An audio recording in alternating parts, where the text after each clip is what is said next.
لو مهتم بجديد ومفيد في عالم التطبيقات اشترك في قناتي وأنا هقولك وظيفة كل تطبيق، مزايا وعيوب.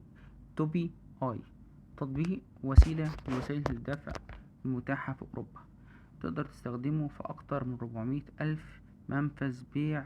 تقدر كمان تستخدم التطبيق إن انت ترسل نقود وتستقبل نقود على نفس التطبيق.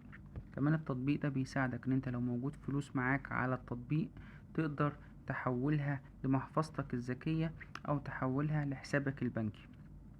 كمان تقدر تسحب عن طريق التطبيق من طريق مكان معين تبع التطبيق، تقدر تسحب منه زي ما انت عايز.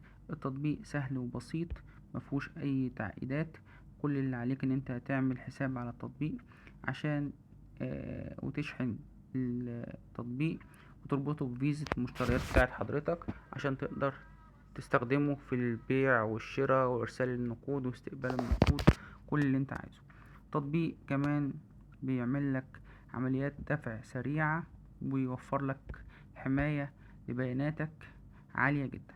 وزي ما قلنا 400 ألف مكان تقدر تستخدمه في التطبيق. طبعا لازم تبقى مستخدم كلمة مرور قوية عشان بياناتك ما تتسرقش، ولازم تبقى متصل بالإنترنت. وطبعا في رسوم للإرسال والاستقبال، طبعا هتعرفها على حسب كل دولة هتبعت ليها أو هتستقبل منها. قبل ما تحمل التطبيق لازم تشوف تعليقات الناس اللي استخدمته قبل منك، لان الفيديو ده ممكن يبقى قديم قبل ما انت تتفرج عليه ويكون في حد استخدم التطبيق اشتكى منه في حاجة، رسوم عالية، اي حاجة. لازم تقرا تعليقات الناس قبل ما تحمل التطبيق. لو ما كنتش عارف اي حاجة قبل كده عن التطبيق وعرفتها من خلال قناتي، شير ولايك وسبسكرايب للقناة، واستناني تاني في تطبيق جديد.